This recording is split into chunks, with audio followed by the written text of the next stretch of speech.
Bismillahirrahmanirrahim. Alhamdulillahi rabbil alamin. Wassalatu wassalamu ala ashrafil anbiya'i wal mursalin wa ala alihi wa sahbihi ajma'in.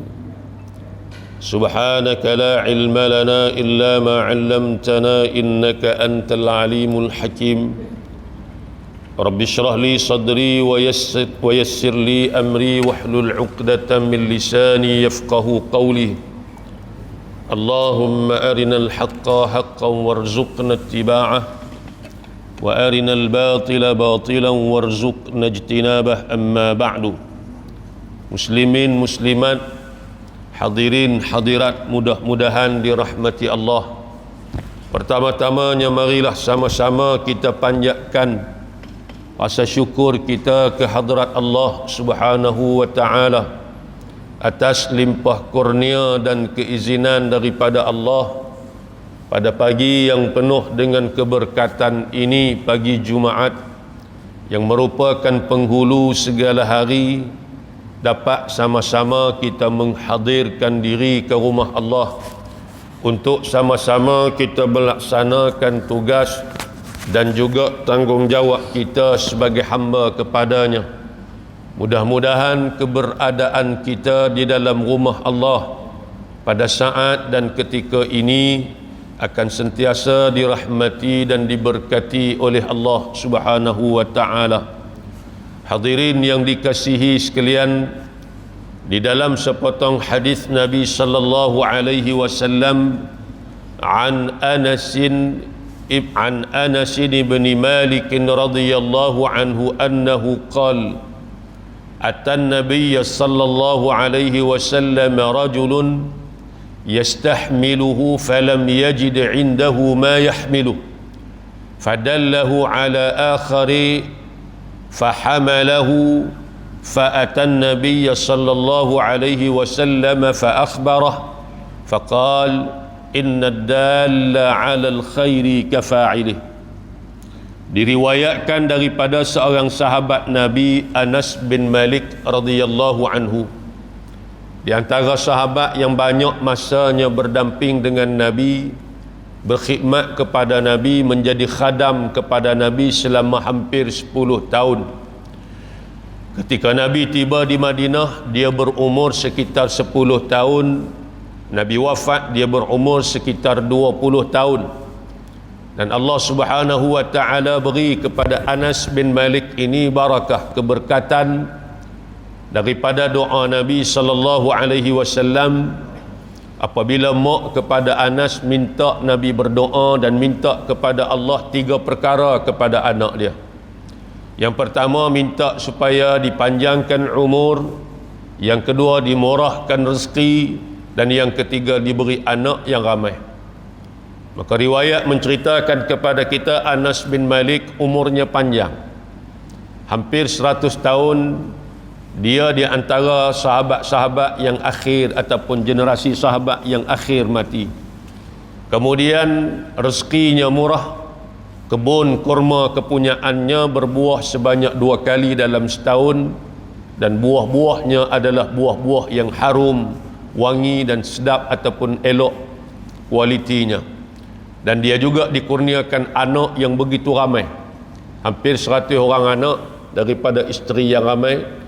Ini di antara barakah keberkatan doa Nabi sallallahu alaihi wasallam. Anas bin Malik radhiyallahu anhu seorang sahabat Nabi. Dia banyak berdamping dengan Nabi, masanya banyak dihabiskan bersama-sama dengan Nabi. Segala jadual Nabi lepas daripada keluar daripada rumah, maka semuanya diketahui oleh Anas bin Malik. Dalam satu hadis yang diriwayatkan oleh beliau, Anas bin Malik menceritakan pada satu hari atan Nabi sallallahu alaihi wasallam rajulun. Ada satu orang laki-laki, seorang sahabat, mari jumpa dengan Nabi sallallahu alaihi wasallam, mari kepada Nabi, yastahmilu, minta satu tunggangan, satu kenderaan daripada Nabi untuk dia pulang ke negerinya. Diceritakan bahawa laki-laki ini datang daripada luar kota Madinah, mari jumpa dengan Nabi. Kemudian takdir Allah Subhanahu wa taala, tunggangan yang dia bawa mati, menyebabkan dia nak balik semula ke tempat, ke negeri dia tak boleh, melainkan kena ada tunggangan juga. Kerana nak sampai ke tempat dia tu perlu menaiki tunggangan. Lalu dia datang kepada Nabi sallallahu alaihi wasallam, minta kepada Nabi kalau ada di sisi Nabi tunggangan yang boleh Nabi berikan kepada dia. Maka kata dia, falam yajid indahu ma yahmilu. Nabi tidak ada sebarang tunggangan untuk Nabi berikan kepadanya pada waktu itu. Dan kita tahu sifat Nabi ini, Nabi tak tolak permintaan orang. Kalau ada, Nabi akan beri. Kalau ada, Nabi akan beri. Tapi tak ada, maka Nabi tidak dapat memberikan kepadanya sebarang tunggangan. Walaupun demikian, Nabi SAW fadallahu ala akhari fahamalahu. Nabi tunjuk kepadanya seseorang yang boleh memberikan kepadanya tunggangan. Nabi kata, kat aku tak ada aku nak beri pada kamu, cuma kamu boleh berjumpa dengan fulan bin fulan. Tidak diceritakan siapa di dalam hadis ni. Pergi jumpa dia, dia boleh beri tunggangan kepada kamu. Maka sahabat tadi pun ikut nasihat Nabi SAW. Dia pun pergilah berjumpa dengan orang yang disebut oleh Nabi, fahamalahu, maka diberi kepadanya tunggangan seperti mana yang dia perlukan. Maka dia dapat. Bila dia dapat, dia balik pula kepada Nabi. Fa'atan Nabi sallallahu alaihi wasallam fa akhbarah. Dia balik mai jumpa Nabi, dia pun cerita kepada Nabi, ya Rasulullah, aku dah berjumpa dengan fulan bin fulan dan aku minta tunggangan daripada dia dan dia dah beri tunggangan pada aku. Balik cerita pula ke Nabi supaya Nabi tahu apa keadaan terkini dia. Ni bagus kan. Mana kita kadang-kadang habaq balik kat kawan-kawan kita, benda-benda macam mana hak kawan kita tolong, kita tak tahu dia ni pi ke tak pi ke, lagi sampai ke tak sampaikan lagi. Ni sahabat tadi ni bila Nabi suruh pi, dia dapat tunggangan, dia tak terus balik negeri dia sampai tak tahu apa cerita. Tak, dia mai jumpa Nabi pula, dia habaqkan Nabi, ya Rasulullah, fulan bin fulan tadi dah beri pada aku tunggangan sebagaimana yang ku perlukan. Maka kata Nabi SAW, faqal inna dalla 'alal khairi kafa'ilihi. Sesungguhnya orang yang menunjukkan kepada kebaikan, maka dia akan mendapat pahala seperti mana orang yang melakukannya. Nabi tak beri kepada dia tunggangan, tapi Nabi tunjuk kepada dia orang yang boleh memberi tunggangan kepada dia. Nabi hanya menunjuk saja. Kawan nak beri tunggangan dapat pahala, Nabi yang hanya menunjukkan kepada tunggangan tadi pun dapat pahala. Jadi nak abang kepada kita, bila kita buat satu kebaikan, Allah beri ganjaran pahala kepada kita. Demikian juga kalau kita tak buat tapi kita tunjuk ajar kepada seseorang untuk melakukan kebaikan, apabila kebaikan tersebut dilakukan oleh dia, maka dia dapat pahala. Kita yang mengajar dan menunjuk kebaikan kepada dia juga akan mendapat pahala seperti mana orang yang melakukan kebaikan tersebut. Maka sebab itulah jangan kedekut, jangan lokek untuk kita memberi, mengajar kebaikan kepada orang. Setiap apa yang kita tinggalkan, sama ada kebaikan yang kita buat atau kebaikan yang kita tinggalkan, walaupun telah dilaku, kita dah mati dah, tapi kebaikan yang kita tinggalkan, tujuh ajar yang kita tinggalkan kepada generasi-generasi yang lepas daripada kita, maka kita orang yang mengajar, yang menunjuk, yang memulakan kebaikan tadi akan mendapat pahala di sisi Allah. Itu dalam surah Yasin yang selalu kita baca. Salah satu ayat daripada 83 ayat, Allah sebut pada kita, inna nahnu nuhyil mauta. Sesungguhnya kami yang menghidupkan yang mati. Wa naktubu ma qaddamu.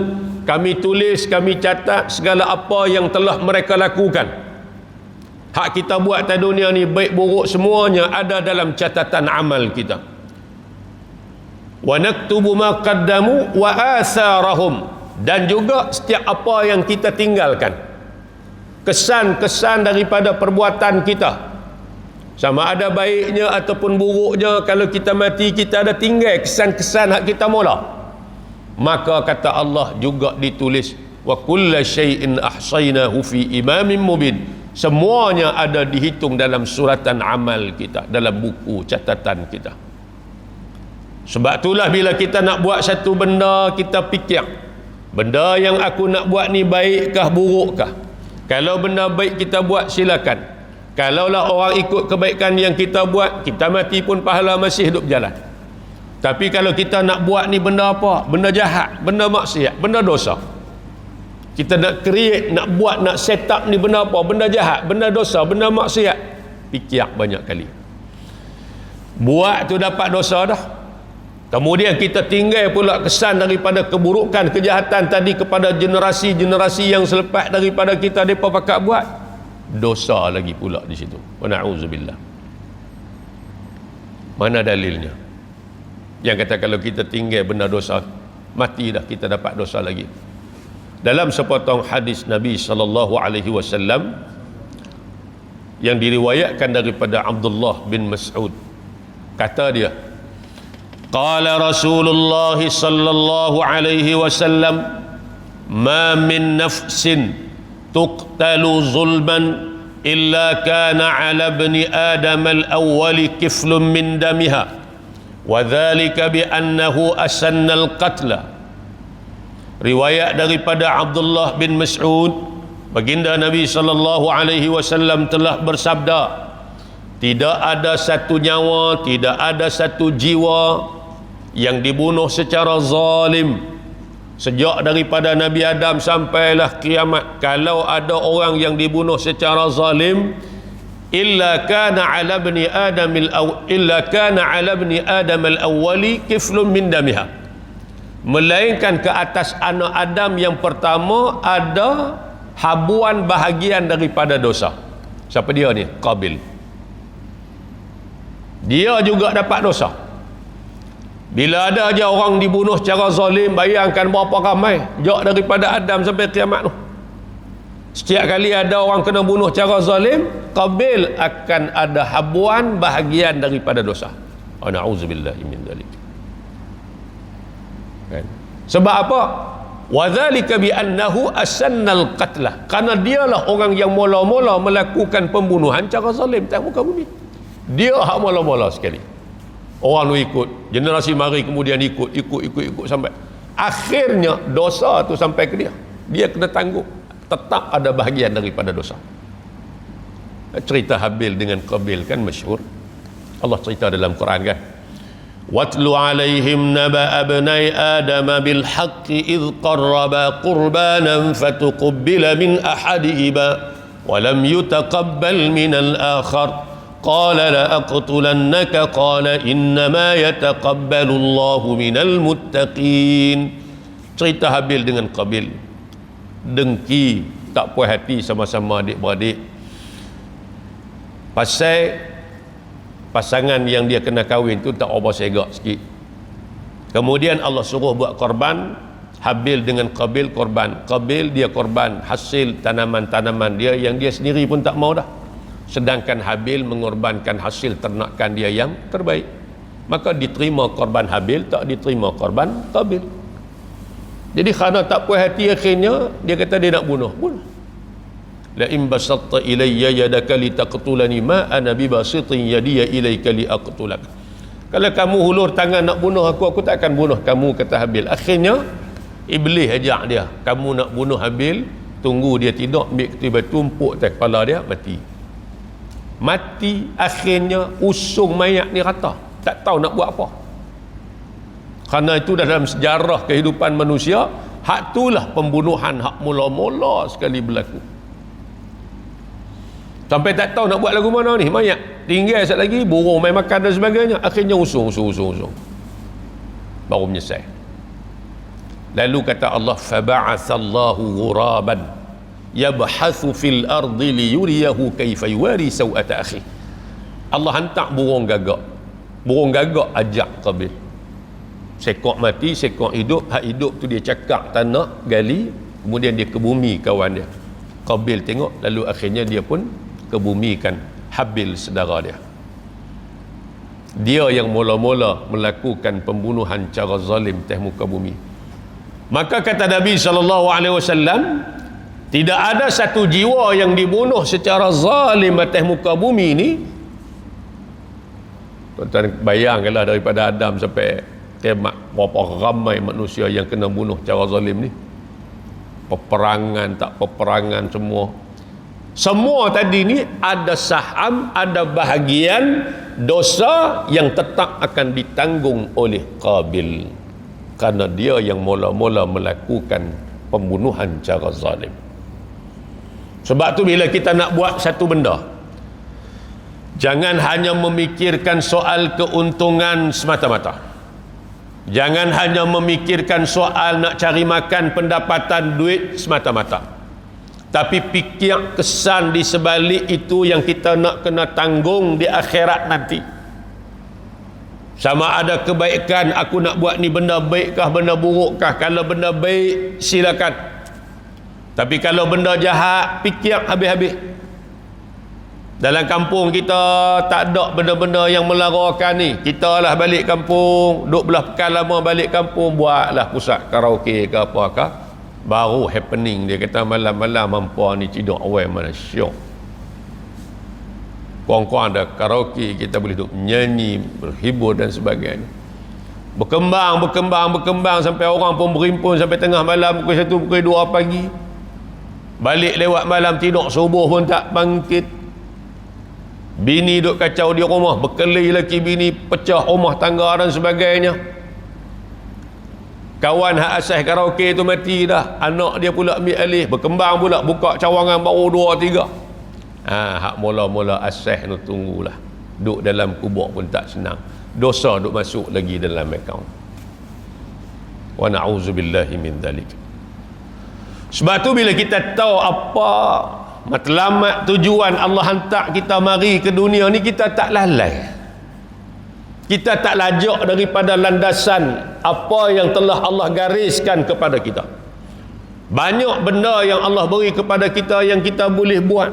Allah letakkan sempadan kepada kita, takat ni border dia, takat tu saja, jangan lebih daripada tu. Kerana apa yang kita buat, kita nak kena jawab depan Allah di akhirat.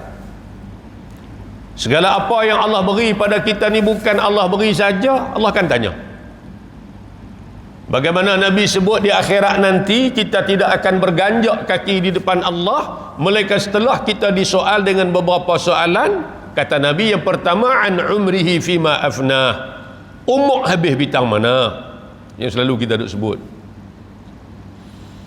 Umur yang Allah beri kepada kita ni, tempoh kita ni, visa untuk kita duduk atas muka bumi ni, berapa tahun? 30, 40, 50, 60. Habis tu habis tang mana? Adakah habis masa kita duduk sibuk dengan benda-benda dosa, maksiat lara? Atau habis kita pada benda yang mentaati Allah Subhanahu wa ta'ala? Jaga umur kita, kerana itu amanah. Bukan saja-saja Allah bagi sehari, 1 saat, 1 minit pun Allah akan tanya balik. Kemudian an ilmihi fima amila fi ilmu yang kita ada, buatkah tidak, beramalkah tak? Kemudian yang ketiga, an malihi min aina iktasabahu wa fima anfaqa, harta yang kita dapat, mana kita ambil, ke mana kita belanja. Sebab tu nak cari makan, nak cari rezeki, jangan hanya fikir keuntungan, fikir soal halal dan haram sama. Aku nak buka pusat karaoke ni, aku nak buka kedai judi ni, aku nak buka bisnes ni, boleh ke tak boleh, halal ke haram ke? Kan? Walaupun menega benda-benda halal, tapi dalam tu ada unsur-unsur benda yang haram. Maka hasil yang kita dapat tadi ni benda-benda yang tak bersih. Jadi Allah akan soal di akhirat, dari mana kamu ambil ni? Adakah daripada sumber yang halal atau haram? Belanja pula ke mana, sumber yang halal atau haram? Lepas tu lagi banyak harta kita, lagi lama soal jawab kita, lagi panjang hisab kita di hadapan Allah. Lepas tu Nabi kata orang miskin masuk syurga awal 40 tahun. Kan? Masuk syurga awal pasal dia audit tak lama depan Allah. Nak audit apa dia sangatnya? Kereta apa pun tak ada, tanah pun tak banyak. Harap Honda 70 cabut tu lah sebiji tu dah. Tapi masjid tak nak tinggal, dengan orang bagus, semayang jaga, hubungan dengan Allah cantik, hubungan dengan manusia baik, hak jenis ni masuk syurga awal. 40 tahun dah duduk berehat dalam syurga, barulah kita ni nyon jalan Nabi. 40 tahun bukan 40 tahun nisbah dunia, 40 tahun nisbah akhirat. Sehari di dunia, sehari di akhirat seumpama ka alfi sanatin mimma ta'udun, seumpama 1000 tahun atas dunia. Darat tengoklah. Bukan tak boleh kaya, kayalah. Dengan kekayaan tadi kita guna untuk jalan Allah, maka itu adalah orang yang terbaik. Cuma ambil hak tu, ambil tu biar kita ambil hak kita halal bersih, jangan ambil hak haram, jangan ambil hak orang, jangan ambil yang haram. Dan kita perlu kaya. Dengan kekayaan tadilah boleh membina ekonomi umat Islam, boleh bantu dan sebagainya bila ada kekayaan dalam diri kita. Tapi ambil hak kita, jangan duk ambil orang. Dan yang keempat, Nabi kata, tanya an jismihi fima ablah, batang tubuh, anggota tubuh badan kita binasa pada apa? Mata daripada nampak sampai tak nampak buat apa? Mulut daripada boleh bercakap sampai tak boleh bercakap buat apa? Kaki lutut daripada kuat boleh berlari, boleh berjalan sampai tak boleh berjalan, pergi ke mana? Sampai masjid pun tak pergi, majlis ilmu pun tak, ibadat sembahyang pun tak, apa dah buat apa? Aku bagi semua ni untuk kamu mudah buat ibadat kat aku, tiba-tiba kamu guna ni untuk dahaka buat maksiat kat aku pula. Melampaulah kitanya. Maka semua ni akan disoal oleh Allah Subhanahu Wa Taala di akhirat nanti. Sebab tu tuan-tuan, kita kena faham, kita ni daripada sana mari ke dunia. Nabi kata kun fid dunya ka'annaka gharibun aw 'abiru sabil. Hidup atas dunia ni seumpama kita ni musafir.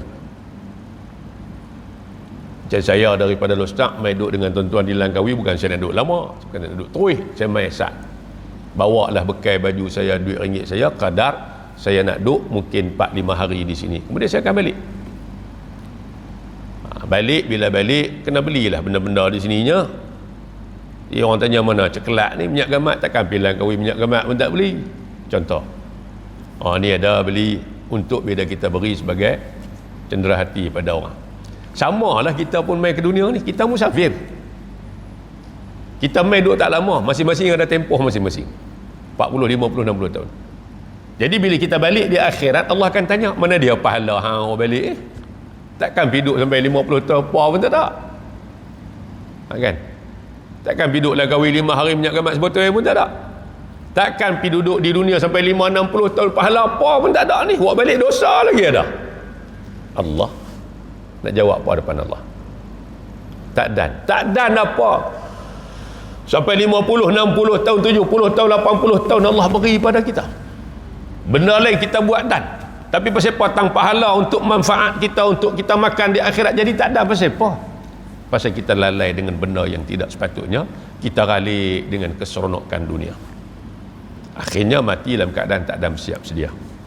Jadi tuan-tuan, dengan kesempatan umur yang Allah beri pada kita ni, gunalah sebaik mungkin. Buat kebajikan, ada duit lebih buat siap-siap jariah dan sebagainya. Jangan duk tunggu anak-anak, esok anak-anak kita mati, anak-anak buatlah. Belum tentu. Kalau anak-anak dia ingat, alhamdulillah. Kalau dia tak ingat, pakai dak lah. Jadi sementara kita duk ada ni, ada tanah lebih, ada duit lebih, kita boleh infak pada jalan Allah buat. Beda apa? Beda kita nak makan di akhirat nanti. Mudah-mudahan memberi manfaat pada kita bersama, insya-Allah. Jadi itulah sedikit mukadimah tazkirah subuh pada pagi ini. InsyaAllah kita sambung lagi malam ni, kita jumpa lagi malam ni. Dan kita tutup dengan sedikit majlis tahlil yang diminta oleh Tuan Imam untuk kita buat. Kita hadiahkan pahala ini kepada arwah di kalangan mereka